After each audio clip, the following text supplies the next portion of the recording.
All right, so section 1.4 is simply called fractions day 2. We could call it kind of a continuance of what we did last time, but I knew that what we did last time was not reasonable with this period of this portion of material to do all in one class period, so I've separated it. In particular, what we're going to be looking at today is addition and subtraction. For fractions. So the first thing I'd like for us to take a look at is the idea of what it means to add fractions. So in order to add fractions, you have to have denominators that are equal.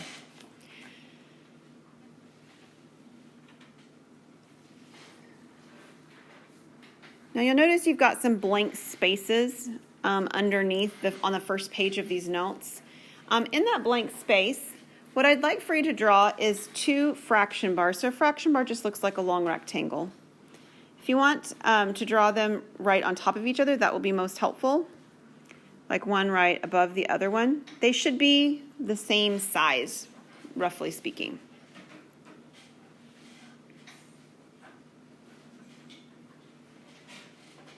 So this picture that I'm drawing right here actually goes with this particular description that's below it on your paper. It says talking about the fractions of 1/3 and 1/2. So the first box that I have here is going to be my box representing the fraction 1/2. So if I wanted the fraction 1/2, I can take my rectangular box and split it in half, and then I'm going to shade in one of the halves. And this would represent the fraction 1/2. The second box, I'm going to split it into thirds. So it need not be perfect, but kind of eyeball where approximately a 1/3 would be, and shade in one of the thirds.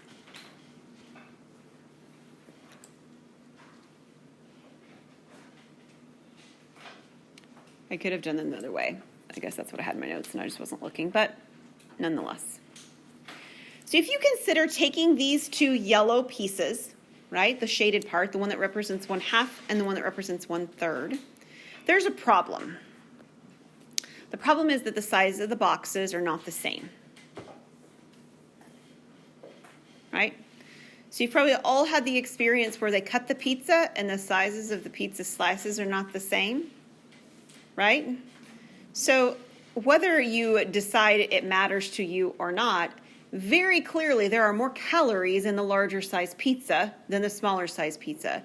So saying I had 2 slices of pizza is a little bit sort of fuzzy because they really weren't the same size, right? So the same thing's happening here. These are not the same size boxes, so just saying that I've got somehow a way to combine them nice and neat and clean and easy quick isn't true. I don't. They have to actually be the same size boxes before it makes sense to combine them. So I'd like for you to draw the exact same picture into the next space. And I will copy and paste mine so that my image is as close as possible to the image I already had. So you still have the 1/3, you still have the 1/2. Once it's redrawn, what I want you to do is I want you to take the box, we'll do the box on the bottom, the 1/3 box, and split them in half.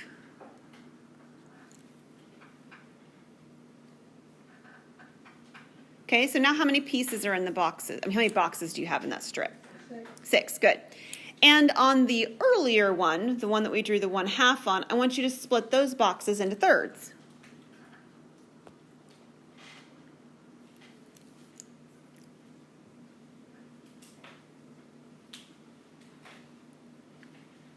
Now, what do you notice about the boxes?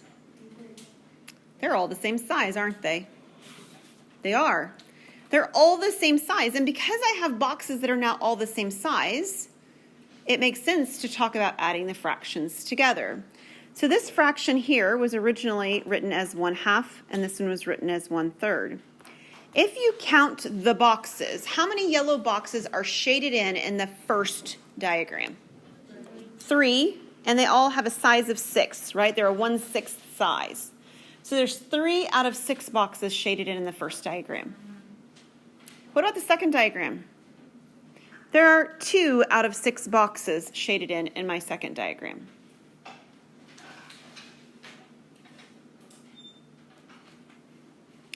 So that's what you're seeing happen on this particular description. It's on your page right underneath it. On mine, it's on a different slide. So let me just read through it. You can fill in some of the blanks. If we take the 1/3, which is what we did, and we divide the boxes in half, we have 2/6. If we take the 1/2 and divide each box into 3 boxes, we have 3/6. And now the boxes are the same size. And so 2/6 plus 3/6 can be combined. And we'll draw that on this particular diagram. So actually, let me copy and paste. Let me do this.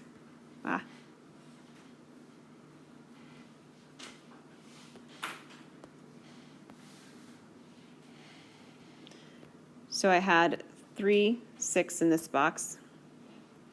And then I had 2/6 more. I'll change it to a different color. So the orange here now is my 2/6 box. And you can see that when I combine those, you get 5/6. So if you will, you could imagine something where you're dividing like a cake, all right? I know you would divide cakes not just in slices like this, but just imagine if it was a really narrow cake. Maybe you were doing something that it was in like a loaf pan, okay? And so you had 3 slices of one loaf pan, right? It was the chocolate chip muffin kind of mix or whatever. And you had 2 slices of the blueberry muffin mix. And then you don't want to actually put those individually into your refrigerator. You want to combine them all into the same container. This is the combined container. I have 3 slices of one piece of type of whatever and 2 of the other. I've got 5/6 of a loaf or whatever it is left over when I'm done. But again, the only way that made sense to talk about it being specifically 5/6 is if the 6 size pieces match up. Oh, that's printed on the other page. That was weird. So as it says on the next piece right there is the bottom of this description. So we will use either common denominators or least common denominators to be able to combine, that is add, also subtract fractions. So somebody sent me a message asking, and I realized that it did this, I just didn't think to mention it, that some of the directions on your last assignment said multiply, and some of them said multiply and reduce or something like that. Did you guys notice that? Yeah. So typically speaking, we want to reduce all fractions. So if it doesn't specifically say it and you didn't specifically do it, don't fret. It's not a big deal. I've coded my answer key appropriately for that. It's not a big deal. But typically speaking, we are going to reduce. And so as you can see my directions here, it actually says we're going to always reduce to lowest form now. Okay, you should always do that because I've now told you should always do that.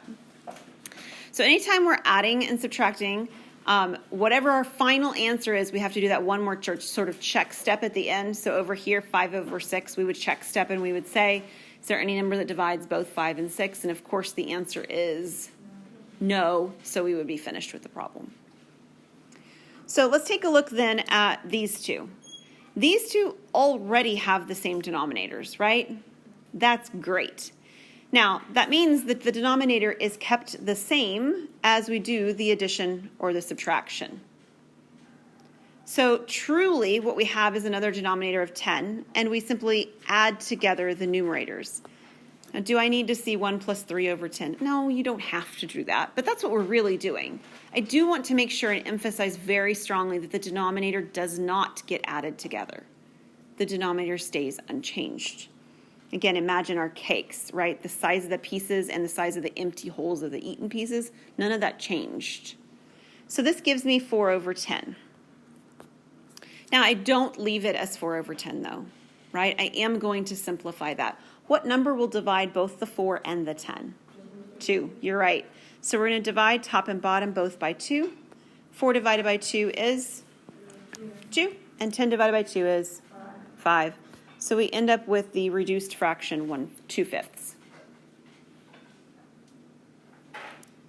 Okay, it works the same for subtraction. I haven't drawn you nice pretty pictures like we did on the previous slides, but the process is still the same if we were to sort of remove equal sized pieces as opposed to combining equal sized pieces.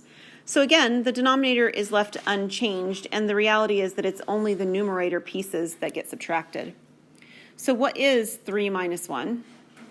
2. My denominator stays the same. 2 and 5? Already reduced, right? So I promise not all your answers are 2 over 5, but they just were for these two. All right, so when the denominators are the same, we're all like, yeah, I don't have to do a whole lot of work. It's when the denominators are different that more work is involved. So let's take a look at what it looks like to sort of algebraically work with it instead of picture work with it. So my picture that I did for you before worked nice and neat, and the numbers were fairly small.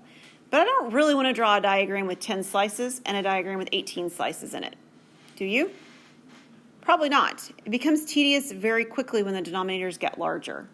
So there's got to be a different way that we can do it. In fact, there are a lot of different ways that we could find a least common denominator.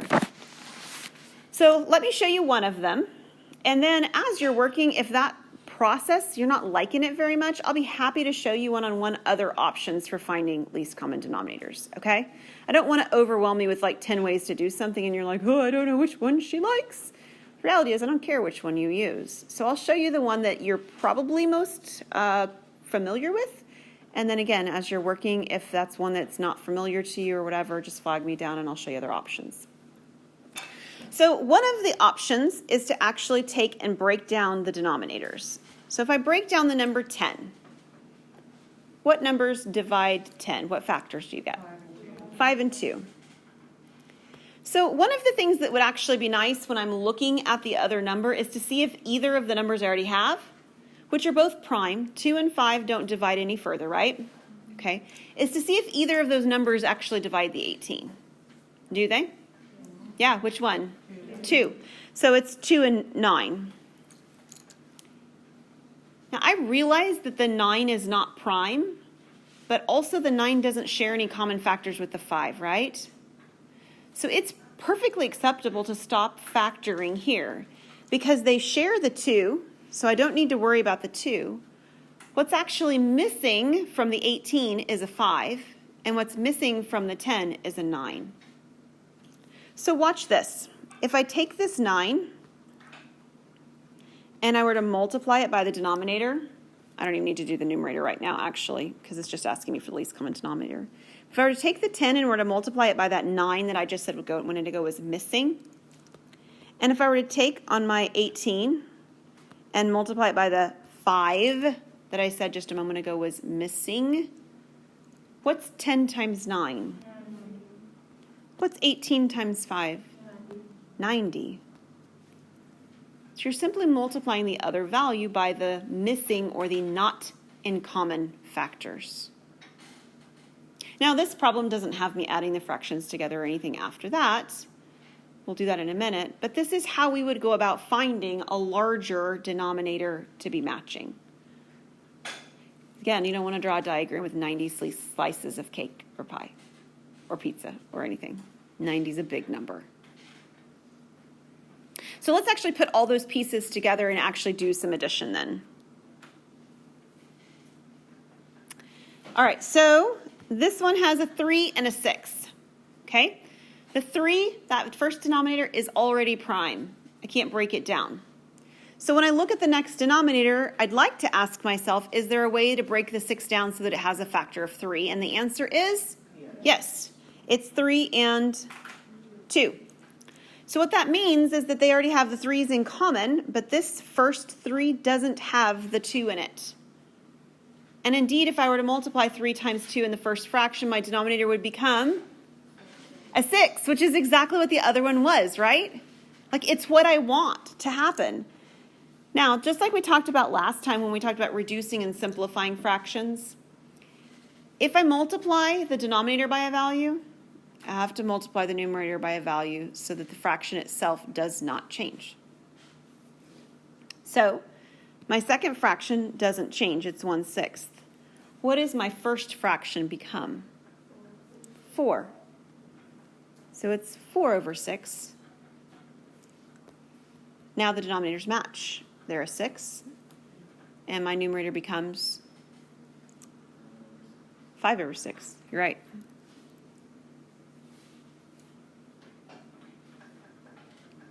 Okay?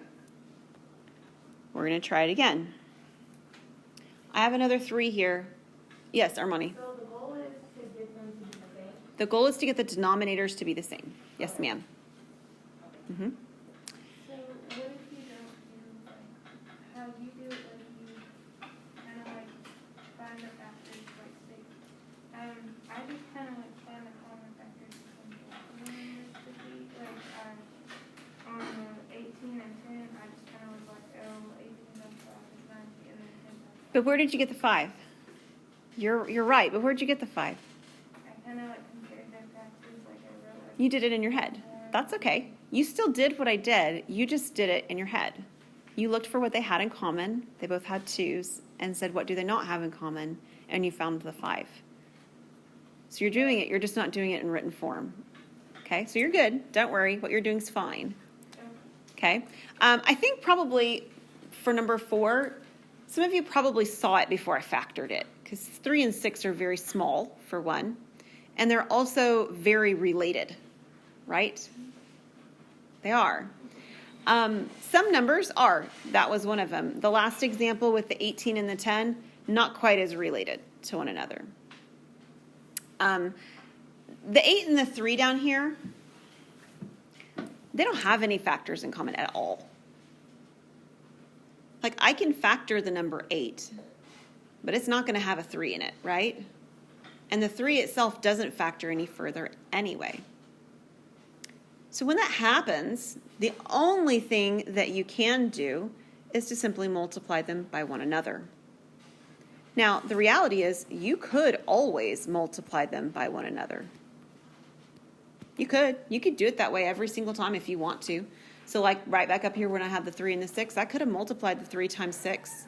So I could have multiplied the denominator and the numerator of the first fraction by 6, denominator and numerator of the second fraction by 3. What will happen if you overcompensate that way is that you will end up with more reducing to do in the end. It's not wrong. You just have a little bit more work at the ending part of it. So on this one, I have 5 times 3, which is 15, over 8 times 3, which is 24, minus 1 times 8, which is 8, over 3 times 8, which is 24. So my numerator becomes 15 minus 8, and what is my denominator? It's 24. So the 24 is not changing as I'm moving through. But what's 15 minus 8? It's 7. Again, do you have to show every single one of those steps? No, but you got to show me something. Showing me where the 24 came from, showing me where you ended up getting a 15. Somewhere along the way, you need to show some work. All right? Even if you can do a lot of it or all of it, maybe even in your head, you're going to show me something here. Okay? 7 and 24, do they have anything in common? They don't. So when I look at 7 and 24, 7 over 24, I'm done. There's no reducing to do.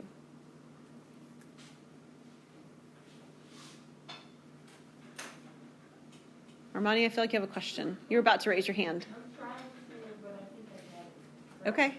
Where'd 8 over 24 come from? Where'd the 8 over 24 come from? It came from multiplying this 1 times 8 here. Oh, okay. That's why I was confused. Yep. I didn't see that part. That's okay. Any other questions?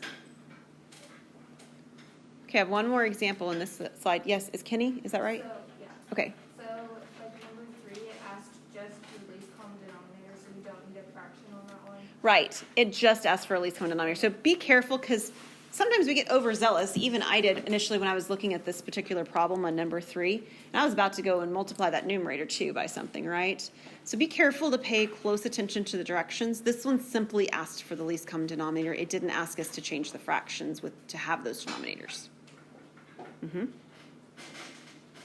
Anything else?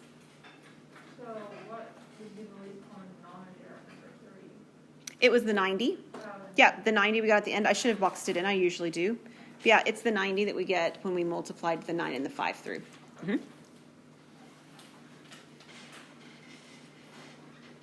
more question. Yes? For the second, for the number 4, so you always use the second fraction's denominator to multiply it? No, you don't have to. So what our goal is to get the denominators to be the same. So taking a look at 3 and 6, it's not too crazy to think, well, all I need to do is double the 3 and I have a 6. I showed it out a little bit more longhand by factoring things out. If I factored it more like I did on the first problem, it would have looked like this, 3 times 1. And we would have said, hey, look, the 3's match. The pieces that don't match are the 1 and the 2.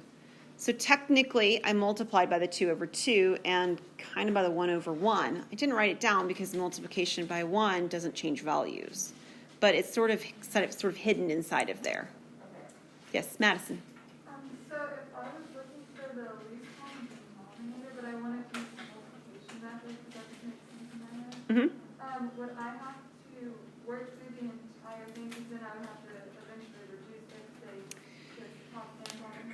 Yeah, so that's a good question. If you're looking for the least common denominator like this question number 3, you can't just compare them, or you can't just add them together and then reduce at the end. Because the reality is that a least common denominator occurs before we do the addition, and it may not stay the same for the value afterwards when we've reduced. Sometimes we reduce it and the denominator will still become even smaller, but that wasn't the least common denominator for the purposes of addition.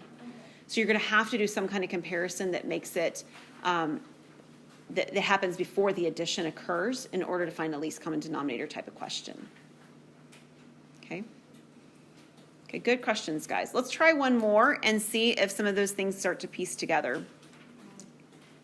Okay, so here's 7 and here's 9.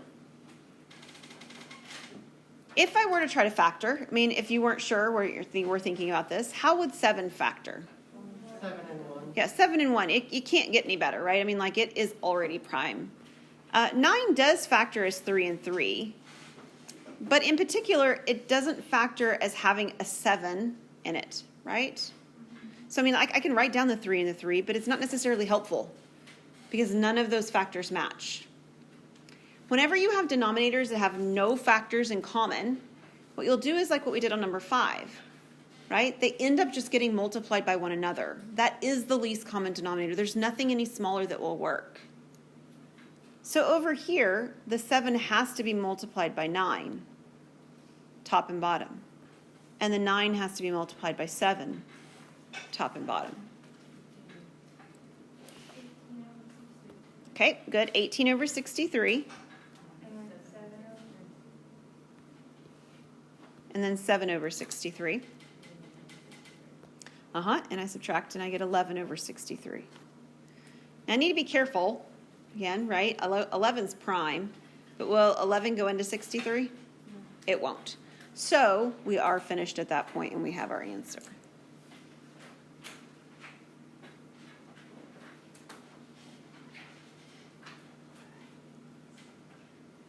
Okay, any questions about that one? Similar to the one before, but slightly different. All right, I mentioned last time that we would talk about converting between improper fractions and mixed numbers. So we're going to do that right now. So when we're converting forms, that is converting to a mixed number, we use division. You know, when I sent them, like the papers for your book, I sent them as PDFs, which should have kept everything on the pages where I intended them, and it didn't work out. So if you would just, on the next page it says example 15 over 2, scratch that out and just put it on the page before, because it makes more sense for it to be there just like it does on my screen, okay? That's where it was supposed to be. I don't know how that happens. So we're going to use division. So what do I mean by that? Well, 15 over 2, what it means, what? Is 15 divided by 2. That's what that symbol means. Like the bar in between them. We get that bar from the Hindu, by the way. That's where it came about. It's still used today, so it's been around a long time. So 15 divided by 2. Well, another way that you learned to distribute, or not to distribute, but to demonstrate or to draw or explain 15 divided by 2 occurred much earlier than you ever learned about fraction bars. And you drew it like this, probably in about 3rd grade, maybe 4th. Okay? So that notation, 15 on top, 2 on bottom, means the same as this notation. And you're going to do long division like you did long division back in the day. So how many times will 2 go into 15? 7. And then you ask yourself, what is 7 times 2? 14. And you subtract, and what's 15 minus 14? 1. Now, early on, you would be writing things like this, 7R1. Do you remember that? Yeah. That was very early on. That is not the way we're going to be writing them because our goal is to write them in a fractional way. All right, but this was what we looked at originally. So how are we going to do it instead? Well, you're going to write the 7, and then the remainder down here is a 1 over the original divisor, which is a 2. This is the number equivalently 7.5.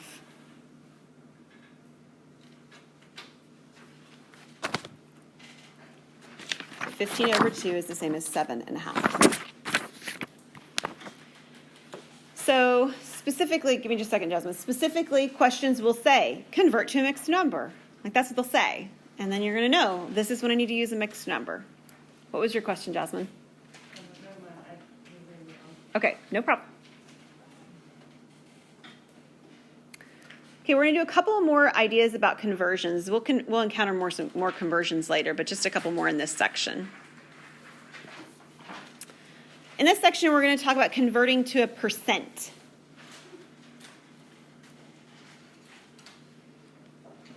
So when we're converting to a percent, we're going to move decimals when possible, and then divide when necessary. So my example that I'm giving you is the first half of that, where it says move decimals when possible. And then this divide when necessary, I'll do an example of that in just a second. So what does it mean by move decimals? Well, the interesting thing is that when you divide by a power of 100, or a power of 10, like 100. So let me talk again. Let me just write this down. Powers of 10 would be 10, and then 100, and then 1,000, and then 10,000. Okay, is everybody with me? Okay, so powers of 100 are ones with zeros after them. That's what they really are.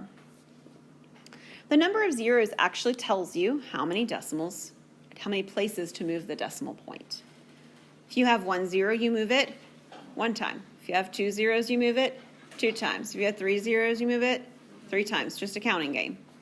So our number is 14 on top. And I do realize that visually there is no decimal point there. But it's there. Where is it? Yeah, it's behind the 4. It's behind the 4. So when we're dividing by a power of 10, we're moving the decimal point. Do you remember which way? To the left. So you're going to move the decimal point on this one how many places?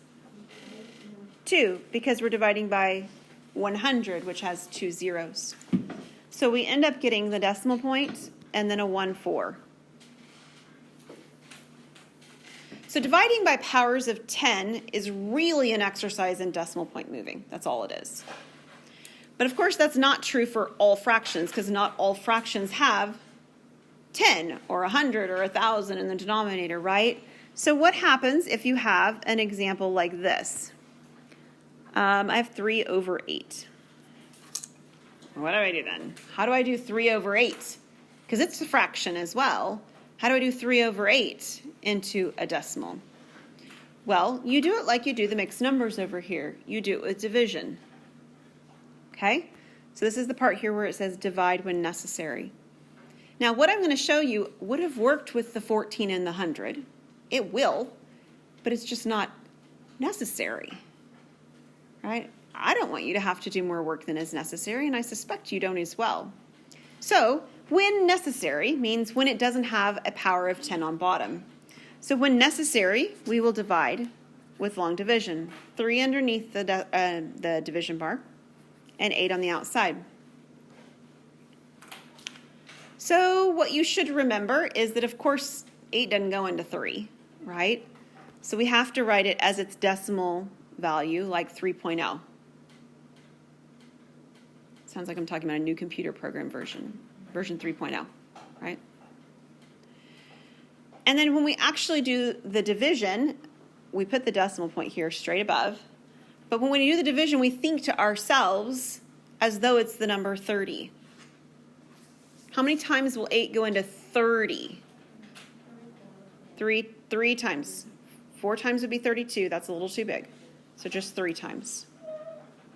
What's 3 times 8? 24.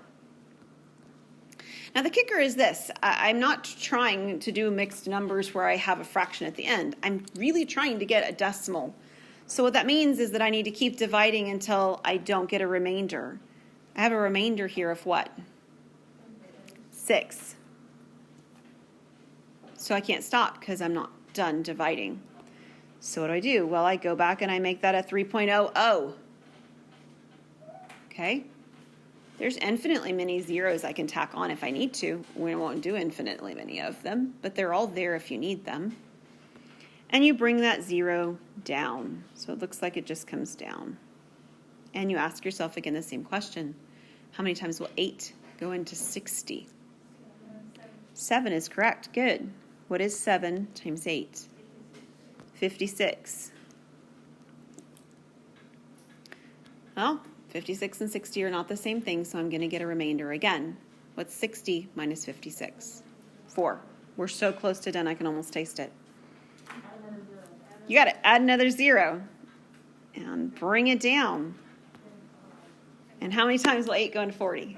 5, exactly 5, right? Because when I do 5 times the 8 and I get 40, there is a whopping 0 remainder down here. I'm off my screen. I wouldn't be if it was actually displaying through the Apple TV. There we go. 0 is a remainder. That was the goal. So what does that mean? Well, it means that my answer was what I had back up here. It was the decimal point 375.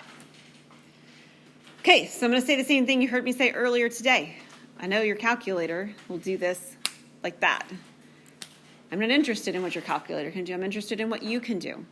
Can you check it with your calculator? But of course. And do I recommend it? Absolutely. You should make sure when you get to the end of this problem that if you go back and put in the calculator 3 divided by 8, it gives you 375 after the decimal point. Like, you should make sure that it did that. But you have to have the work to support that you did it also by hand. Make sense? Okay. You're not doing a ton of any of these problems, so I'm not asking you to go back and to do like 17 problems that all look like this. You'll have maybe 2 or 3 every single time. All right. One more. We're going to converting to a percent. I didn't get finished with that. I'm sorry. All I stopped with was decimals. My bad. This says percent. Converting to a percent. I need to do one more thing. So anytime we convert to a percent, we have to change it into a decimal, which I just did. And then do you remember what we do next? Does anybody remember? I see this going on. Tell me what you're doing. Yeah, so you're right. And what you're actually doing, so I'm going to write this down, is that we get into a decimal, and then we multiply the decimal by 100. Oh, yeah, it becomes a percent. So multiplying the decimal by 100 is the equivalent to exactly what you're saying. I'm looking at the wrong screen. No, is it Cooper? Okay, it's exactly what Cooper's saying, is that we're moving the decimal. Okay, multiplying by 100, just like dividing by 100 moves decimals, it moves the decimal 2 to the right. So if I were to take this number that I had turned into a decimal, and I were to now move it 2 to the right, interestingly enough, I end up back with the same 14 that I had originally, because I have now divided by 100, and I've multiplied by 100, so I get the 14%.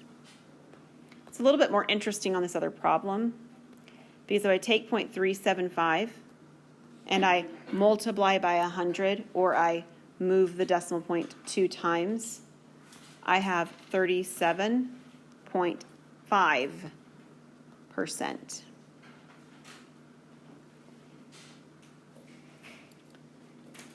Okay, so if you stop one step before, you've converted it to a decimal, which is something you're sometimes asked to do. If you're converting it to a percent, we do one step further, which is to move the decimal point 2 to the right. or equivalently to multiply by 100. Yes? You can't see what you wrote whenever you want to. On which one? Oh, on the top of the screen. Even the top of my screen's gone. One of these days, that's what it says. And it's supposed to be pointing to the word percent there.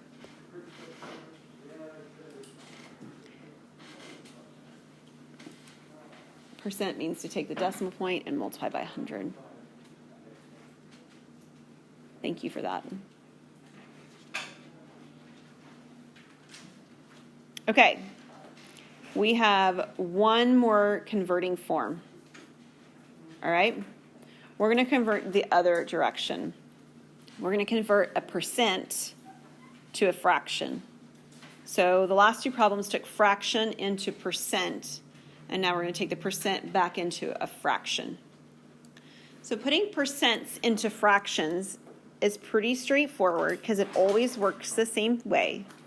You write the value that it gives you before the percent sign, in this case a 12, and you write it over the number 100.